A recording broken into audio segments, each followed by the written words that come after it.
Okay, hello everyone.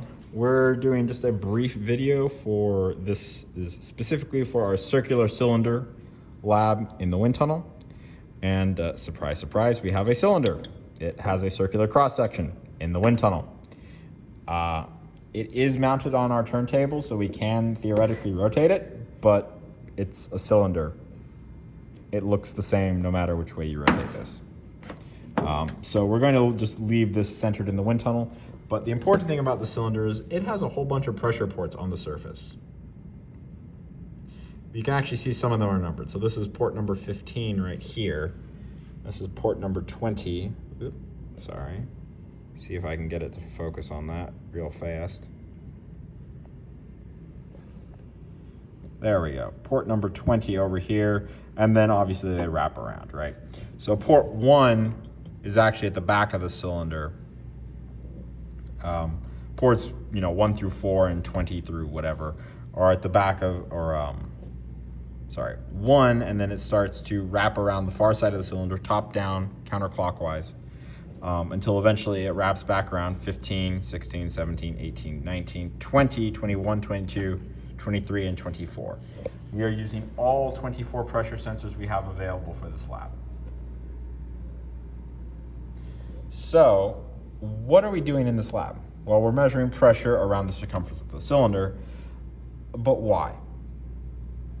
Well, we're going to be looking at this same problem, a cylinder or a circle in 2 dimensions, in theory with potential flow theory. And we want to look at how does reality compare against potential flow theory? The answer is, in some ways it works really well. In some ways it fails abysmally. We need to know which is which. So we're going to look at pressure on the surface in order to determine velocity on the surface and compare that potential flow theory against reality. So there are boundary layers and everything here, but the thing about boundary layers is static pressure does not actually change all that much through a boundary layer.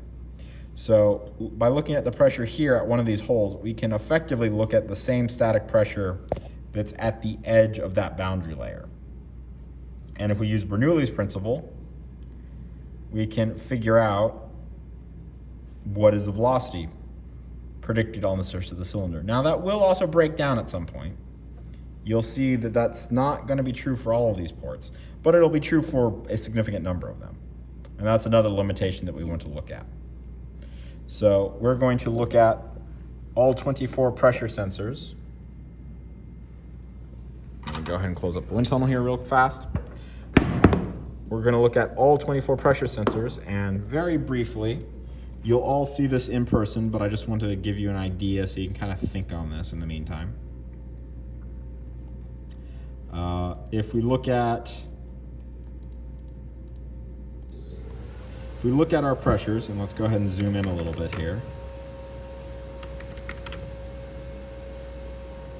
We'll see that this is going to be at the back of the cylinder.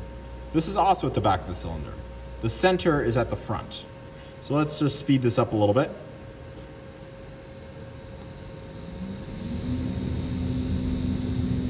And notice how they all change in a very nonlinear way. Why is that? What's happening at the front of the cylinder? What's happening at the back of the cylinder? What's happening all the way around the cylinder? And we will talk about that extensively. But this is effectively the data we're getting for lab 1, or this circular cylinder lab. It may or may not be lab 1 depending on what semester this is for.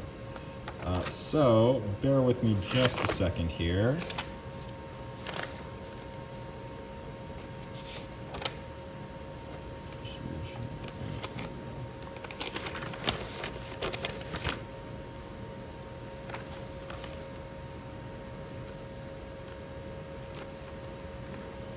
We do have a lab manual for this.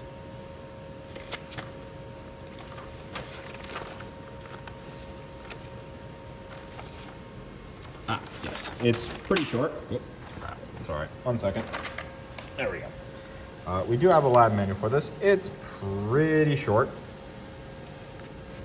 It's experiment 2 in the lab manual, which will be posted on Canvas. This is literally it. It's one page. So we're trying to look for the pressure distribution about a circular cylinder and compare with an ideal distribution, theoretical, with a measured distribution.